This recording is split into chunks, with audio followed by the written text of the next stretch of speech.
I came to this little creek today to fish a style that for some reason really seems to divide anglers. Some say that it is extremely effective, while others say that it's cheating. Yep. Whoa, dude. Stick around to the end to see where this style shines and where it doesn't. This fifth day fly fishing, I'll see you out there. There's definitely a lot of fish in there, I'm sure of it. Let's see if we can see any. Can't really see any right now.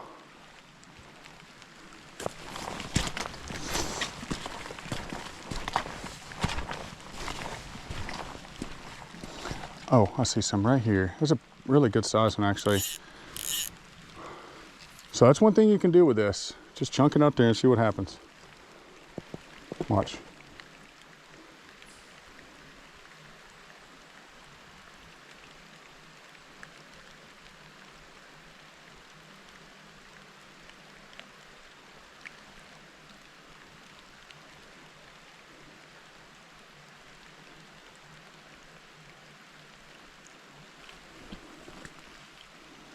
Oh my gosh, there are so many trout in there. But see, that's the problem with this. Like, you know, a streamer I think would crush. Come on. Oh my goodness, this guy's coming from a mile away. This is tough too. I mean, my sider's underwater. There we go. Oh my goodness, that's a good one.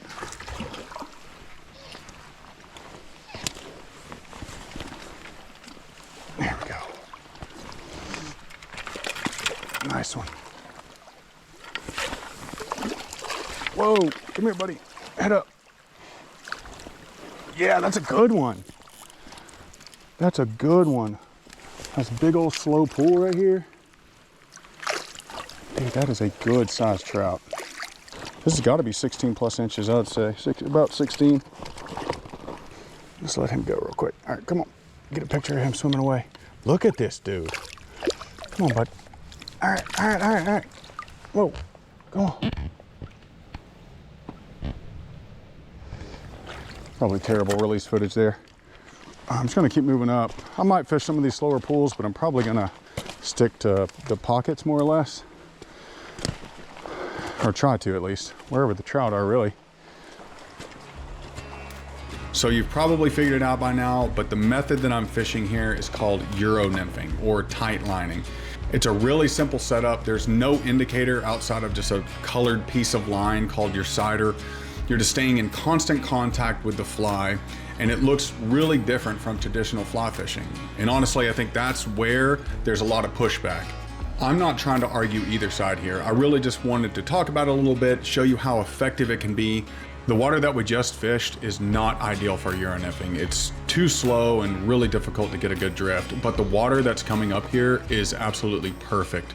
And you're gonna see just how effective this method can be in stuff where traditional fly fishing may be a little more difficult. Okay, look at this. This is a pretty good size one right here. Right at the tip of this rock, you probably can't see it. Let me come in and try to hide myself a little bit. It's gonna be tough. I'm gonna have to flop it way up. There we go. It's actually pretty good.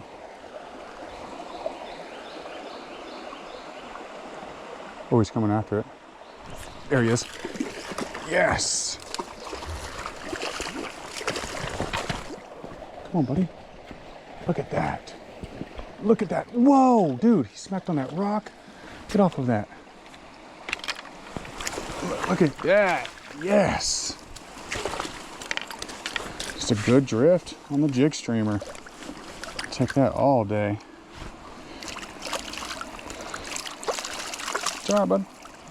You good? Relax. Hey. See, this is what I really just want a quick release on this dude, and it's like, how am I supposed to when he's flopping around like that? Nice fish right here. That's pretty cool. Looked like there might have been another one up there too. Let's see if we can just get a good shot of this guy swimming away here. Chill, buddy. Very feisty. Whoa. Whoa. Come on, buddy.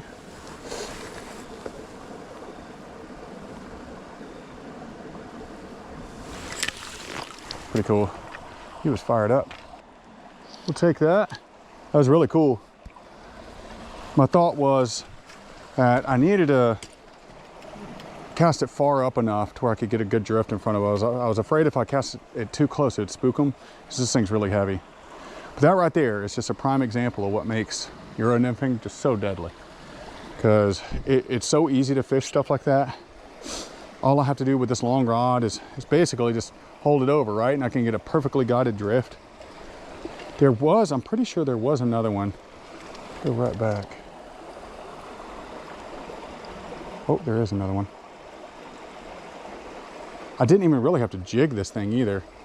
Just sort of, oh, there's, ooh.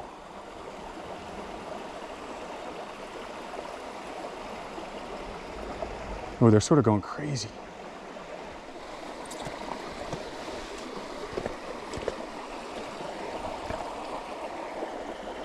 Oh, look at that one. Oh my goodness, that's a good one.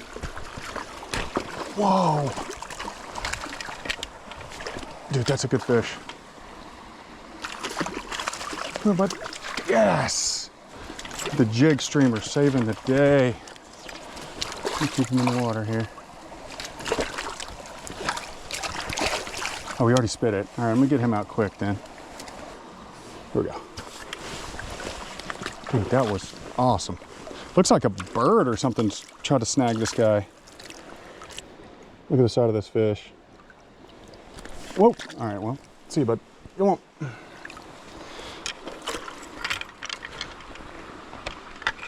There he goes.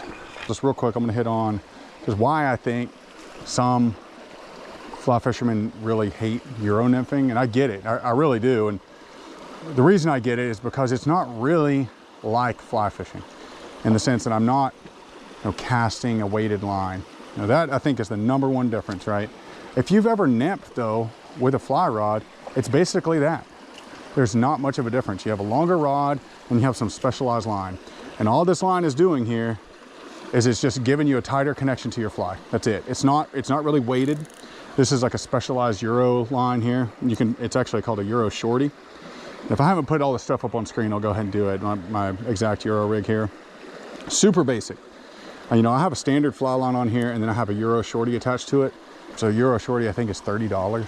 So you can basically convert any rod into a Euro rod. The only real special thing about a Euro rod is that it's typically a lighter weight.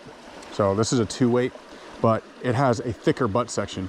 So it's a 2-weight at the tip, but in the butt, it's closer to like a 5. So you can handle some really big trout with it. The reason they do it like that is so it's super sensitive.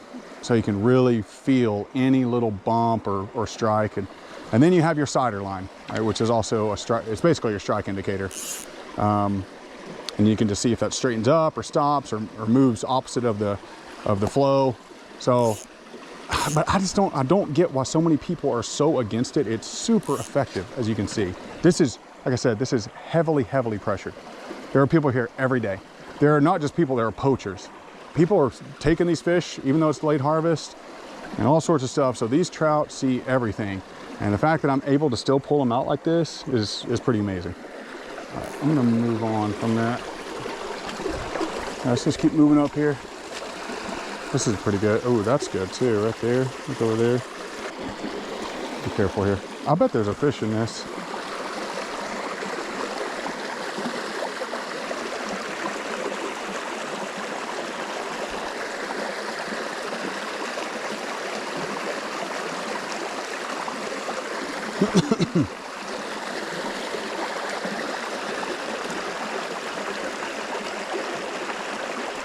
Yep, there he is. Oh my goodness, that's a good one. That's a really good one. Let's net him quick. Come here, buddy. Get in there. No. Yes. That is a good trout. That is what I'm talking about. Did you see how I was able to just control the depth there? Super easy. Lowered my rod tip a little bit. He was sitting right in that pocket. That is what I'm talking about. All right, maybe third time's a charm for getting a picture of these guys swimming away. Come on. Chill.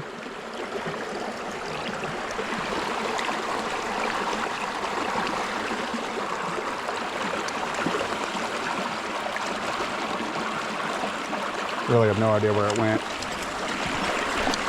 But that right there is a really, really good example, I think, of why this method is so effective.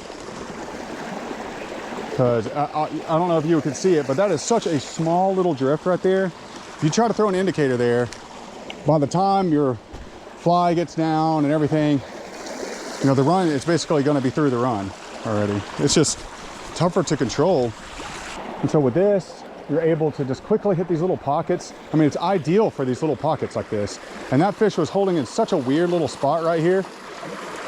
Now, once again, some of the hate of euronymphing, you know, I've heard people refer to it as just a glorified tenkara, which if you don't know what tenkara is, it's basically cane pole fishing. So where there's actually not even a reel, it's just line on the end of your rod and then a fly of some sort or a nymph or whatever, and you're just dipping it and whatever. So yeah, I mean, it's pretty similar to that, and who cares? In the winter time, late fall, when nothing's hitting the surface, dude, this thing, it's just, it's the way to go. Oh, dangerous. Oh goodness. Here's a real problem. I took it up here. Look at this mangled mess. Bruh. Dude. Yeah.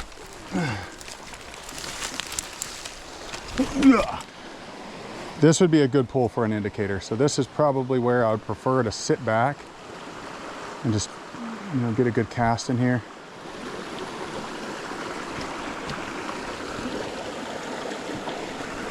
I feel like I can get one. I just need to drift it.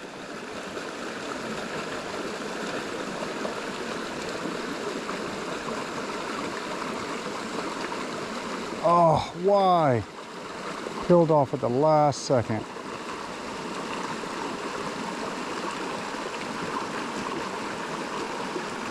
All right, let me try something. I'm going to put on a pink one, see if it makes any difference. Okay, I've tied on pink, so same thing. It's a jig streamer, the pink head. Now, I like this particular pink. I think they just call it hot pink. Actually, it's like a metallic hot pink. I don't know, something like that. Let's see if it makes any difference.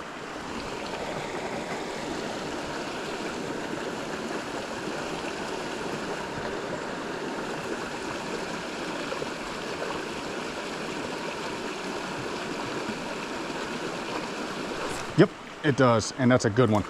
Oh my. You've got to be kidding me. Are you seeing this fish? Whoa. That's a good one.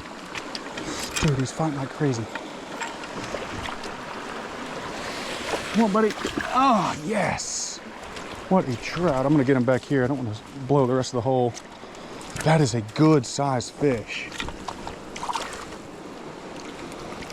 He swam back at it 3 times and I finally saw him take it. Gotta be 16 inches. Look at that. What a trout. See, buddy. What a good one. That might have been one of the bigger ones in that pool. That's so funny. They were going after that purple one like crazy and they weren't really committing, and then you'd put on a pink one as first cast.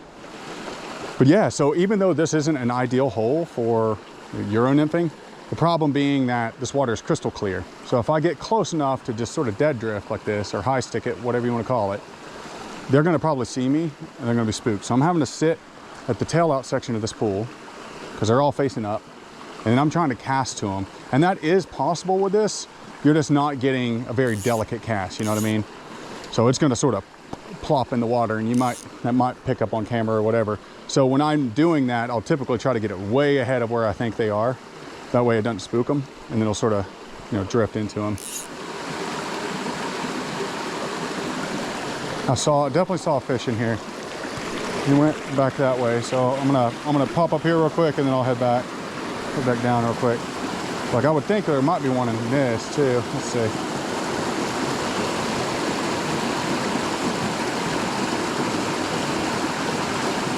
Oh, there is one. I see him.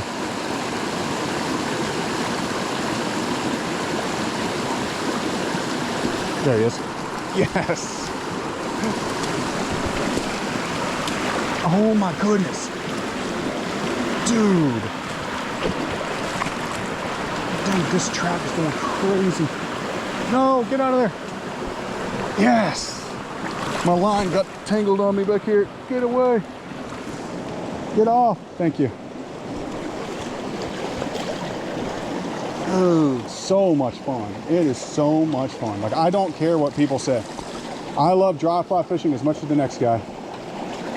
But that is so much fun when you can sight fish these guys like that. There we go.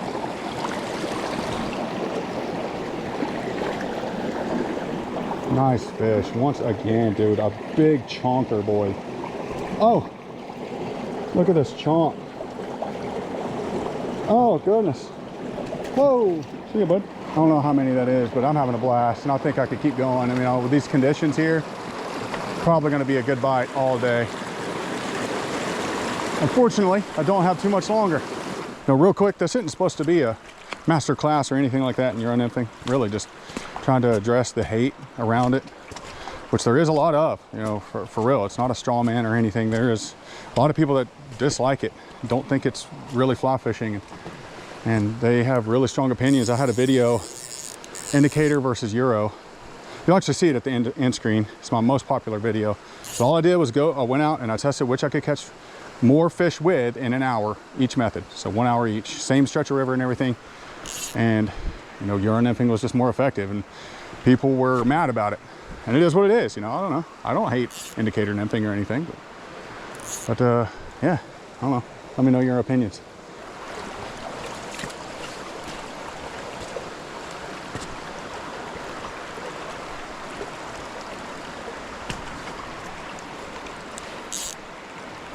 Ooh, that is extremely slippery.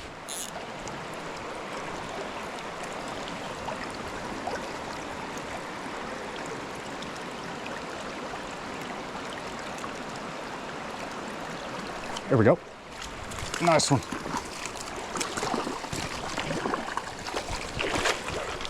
Oh, good one. Come here. Yes, another good one.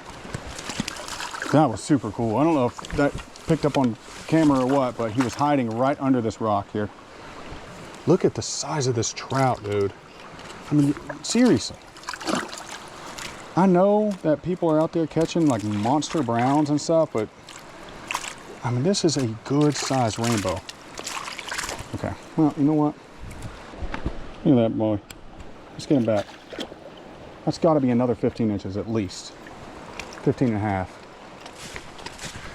All right, so I walked all the way up to this last really big pool, and I saw a few trout in there, but nothing crazy. And this method, you know, euronymphing really isn't made for stuff like that, so I didn't get anything. And that's exactly how I want to conclude. You know, euronymphing is just one piece of your fly fishing arsenal. I do not euronymph all year. My favorite ways to fish is just dry fly fishing for brook trout. But that's the thing, you know, just make it a piece of your arsenal if you want to. If you don't, you know, that's fine. Let other people do it and have their fun. As long as you're following regulations, obeying the law, you know, who cares, man? It's all just fun. We're all just out here enjoying nature. So thank you so much for sticking around to the end. I really, really appreciate all the support. Once again, if you want to support the channel, the best way you can do that is by liking, commenting, subscribing if you haven't yet, and really just watching to the end. That helps a whole lot. So thank you to everybody who stuck around. But yeah, once again, appreciate all the support, and I'll catch you next time. But hey, see you.